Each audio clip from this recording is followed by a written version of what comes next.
Ngayon nga po, tungkol po sa napakagat ng topic nito, ay mga ilang punto na nais po i-share sa inyo regarding po sa ating pong topic, paano po magkaiba ang revelation ng paglutos na isa sa mga tupa o isa sa mga word.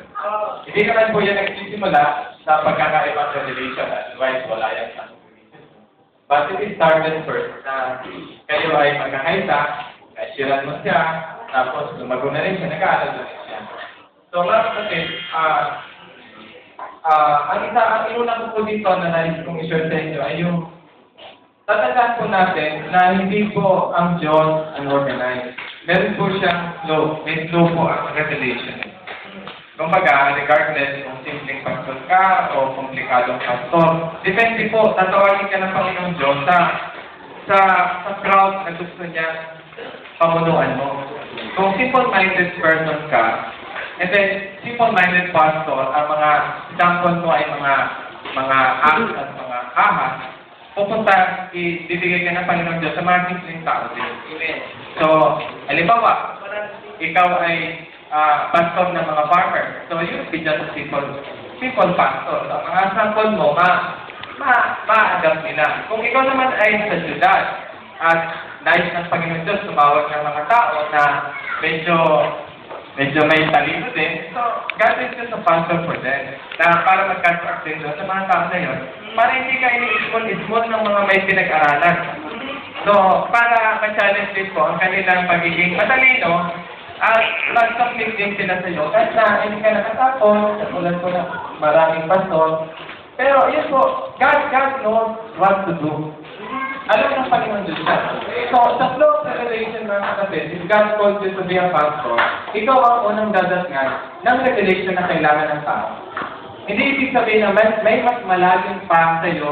Yan po ay given, pwede mangyari yan eh. Pero ang tanong, kailangan ba yan ng tao ngayon? O kailangan niya ng mga tao sa darating. Kasi hindi naman naiiwasan na may mga naunang ng mga elders o mga kapatiran na napasok ko hindi pa ito na principal. So, it doesn't mean na mas magaling ka sa pastor mo. Dahil kung kailangan niyan na i-preach mo ayon sa programa ng Diyos sa particular time, yan ay inspired din ng Panginoon sa akin. So, pwede ko sabihin, hintayin mo. Pag kailangan natin yan, darating yan sa akin. Diba? Yun po ang ibig sabihin nun. Because God is a God responser. Even in the old times, by patterns, mga kapatid, God will speak to a prophet, and then the prophet will speak to the people. Minsan sa elders, pinapalaan niya. I would like to read one quote ng kapatid, particular sa age natin. So, ang subtitle nito is Flow of Revelation. Sa Israel age, ang sabi dito, in every age, we have exactly the same pattern. So, bawat age is ang pattern. That is why the light comes to some God-given messenger in a certain area. O, ano na natin ito? I-globalize natin. Sa age ng Laodicea is Brother Branham. So, sa panahon natin, siya po yung dinatngan ng revelation. So, nobody would be higher than him. Kahit na minsan nakikita nyo na minsan global statement siya, pero siya ang nakakaalam ng kanyang sinasabi. Wala akong mas mataas sa kanya para correct na aturuan siya. Okay. So, in like pattern, kapag yan ay imamicro natin sa ating pong mga levels, so in a particular place, in a particular town, na kung saan inobey ng Diyos na magkaroon ng church, so the pastor would be the one that God would give the message to us at siya ang binigyan ng authority. Basta tiyak na lang na pastor ka, wala kang dapat ikaba. Kasi hindi naman, mga kapatid, the influence, God will give influence sa iyo, sa mga tao, and respect. Kung ikaw ay tinawag talaga may tao susunod sa iyo. Kung tinawag kang pastor. Kaya saan galing mo mag-preach kung hindi ka tinawag mga kapatid, mag-radio ministry ka na lang. Diba? Pero sa pastoral ay iba. Because it is life. Nice. Pwede ka maging sikat, pero pastoring is different. Okay. Ang sabi dito, from the messenger, there is spread the light through the ministry of others who have been faithfully covered. Simula sa messenger, papunta siya sa mga tao na faithfully naturuan. Okay, I encourage you, minister, go pastor. Ang mas mahalaga ay ang kandidato na susunod sa inyo ay yung mga tao na tapat silang naturuan. Diba? Yung mga talagang nakikinig. Yan ang isa sa mga magandang sign. Saka yung check the character, titingnan mo, hindi dapat sila baguhan, yung porque sila ay naging membro mo, ay may pinag-aralan, o marunong magsalita dahil galing sa multi-level marketing, ay pinag-tip mo na. Mag-ingat ka, baka mamaya, iba nang pinag-tip ka dyan. Diba? Hindi ganun man kapatid. Check the character. Is he a faithful believer? Does he give his time? Does he give his offering? Does he take notes every time he preach? At, nung nagsisimula ka sa mga simple doctrine, naging tapat ba siya na makinig sa'yo? O isa siya sa mga natutulog habang nag-preach ka? Okay. Ang sabi dito, but of course, all those who go out don't always learn how necessary it is to speak only what the messenger has spoken. Remember, Paul warned the people to say only what he said. It is not wrong that if you belong to a certain church, minsan, habang nag-sharing yung mga congregation sa ibang congregation, minsan nababagin, alam mo, tinuro ng pastor namin ganito. At least nakikinig siya, diba?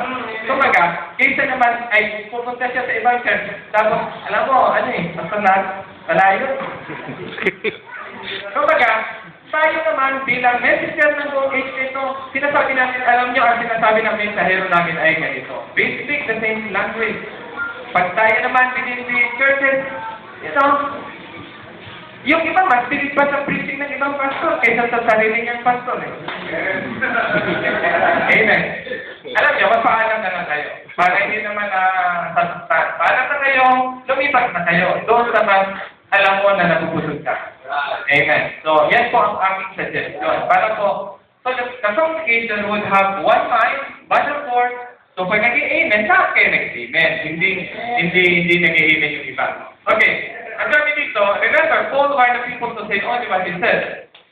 14:13, 37, and verse 3, if any man is seek to be a prophet or a spiritual, let him acknowledge that the things that I write unto you are commandments of the Lord. So, Paul, sinabi niya na bilang mensahero sa Ephesian Church, sabi niya na i-acknowledge ito na utos ito ng Panginoon. Kasi apply the same as a pastor. At a certain level, pwede rin natin yan sabihin. Because sometimes God will give us inspiration na minsan, derive siya sa scripture at sa message, pero wala naman siyang actual na kaparehong sentence. Pero in-inspire ka na sabihin mo na ganyan. That can be. Pwede yan sabihin natin na yan ay utos ng Panginoon sa particular na iglesia. So, hindi mo yan pwede baliwalain. Kasi alam mo mga kapatid, kung hahanapan ka ng butas bilang pastor ng isa o dalawa sa congregation mo, sigurado may butas ka parati. Diba? Butas lang ang hahanapin niya sa mga tinuturo. Kahit baliktad mo ba? Kahit sabi na mag-preach. So, kaya lahat tayo, we can find fault sa lahat ng tao. Sa lahat ng tayo dito. So, if you will find fault sa akin, I can find fault sa inyo. Baka mas madami pa. Diba? Kasi isa tayo sa mga master critics. Kaya tayo pa naman eh. Pinituloso tayo sa maraming bagay. So, ang point lang doon, we should acknowledge na may channel ang Diyos. At pagkakaiba lang natin sa denomination, we operate sovereign sa bawat church. At kung, mga kapatid, at ang sinasabi mo ay MSN, at yung mga tao interesado makinig, and then, hindi mo rin sila pwede pigilan. Let them hear and examine what you're saying. So, yun po mga kapatid na. So, ang sabi dito, how careful we must be to hear one voice, for the Spirit has but one voice, which is the voice of God. Parati natin i-acknowledge mga kapatid. Kahit kaninong ministry yan, kay Brother Branham, sa Fivefold Ministry, kahit sino man sa atin, pag nag-operate ang gift, tandaan nyo, yan ay sinasabi ng Espiritu. Kaya minsan, hindi na natin alam. Nagsasalita na pala ang Espiritu, kumita lang sa pananaw mo. Iba na ang, diba, sinasabi mo, hindi, mali yan. Kasi, paano kung tama? So, we should always be careful and examine things. Okay? First, 2 Timothy, so yun po ang naman natin na babasa ko na yung scripture. 2 Timothy 2:2. And the things that thou hast heard of me among many witnesses, sabi ni Paul, the same commit thou to faithful men who shall be able to teach others also. So, i-commit mo ang mga narinig mo sa akin sa faithful men na may gift to teach. Amen. Kailangan po may capacity sila at makita mo na may potential teacher sila. Minsan nagkakamali tayo sa pagpili. Huwag kayong basta-basta magpatayo. Kailangan i-siyan natin ninyo kung siya ba talaga ay teacher. May potential siya o wala. No emotion nor politics, mga kapatid. Amen. Okay, yan ay isang example po. Si Brother Bonnie came from denomination, graduate sa Bible School, tapos nag-master po siya. Pero 6 months siya bago nag-6. Tinignan ko muna kung pwede. Diba? So, yun mga kapatid, isang example po yan. Character check. Not an obvious, lest being lifted up with pride, he falls into condemnation of the devil. Hindi siya dapat patuhan. Dapat ay medyo may edad na siya. Meron pa akong 4 minutes. Sa doctrine, mga kapatid.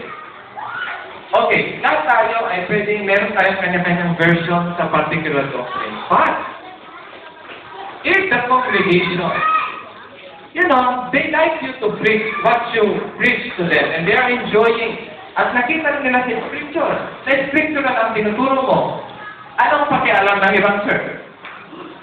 Wala, di ba? Okay, I will read. Kahit mga Jehovah's Witness ang preaching mo eh. But the full and complete authority of the church is the pastor. Read in the Bible, see? In the Bible order, that's exactly, sabi niya, there's no one above the elder. I have nothing to do with what Brother Neville does here. That's up to you and Brother Neville. If Brother Neville wanted to preach Jehovah's Witness doctrine, that's up to him and you. If you wanted to preach anything you wanted to, that's between you and him. If the congregation votes for him, in there to preach that, that's all right. That's up to him. Okay? Basta nag-enjoy ka. So, pag hindi ka na nag-enjoy at you belong to the church, umalis ka na. Kasi, pag hindi ka umalis, hindi sila nag-enjoy na nandiyan ka, na hindi ka nag-enjoy. Okay? Yan po. Okay, meron pa ako 2 minutes. Scripture. 13:17. What is important, mga kapatid, sa issue nito? Dapat ay, as you preach with liberty. Na alam mo lahat ay gusto kumain. Wala pong resistance. Alam mo po, kahit po sa perye. Ayaw nila na may kumukontre. Perya. Kasi kayo, mararamdaman nyo sa puso nyo bilang ministro. Especially sa Sunday, you're excited to preach. Pag-preach mo, may mga ibang tako ng Injil, may mga unhappy mga kapatid. Okay, I suggest, if you are one day unhappy, you leave. You leave the church. Maybe, if God calls you to be a pastor, you start your church. Yan po, sa mga elder, mga workers na rin dito, hindi ka masaya sa pastor mo, umalis ka. Isipin mo, pastor, kalahin mo, hindi ka masaya, nandiyan ka. Tapos, 10% ng pera na bibigay mo, tapos hindi ka masaya, umalis ka na. Ipunin mo na lang, may sinis ka pa. Diba? Okay ba? Sa mga wagal na dito, malaya na kayo. Sabi na rin sa mga kami.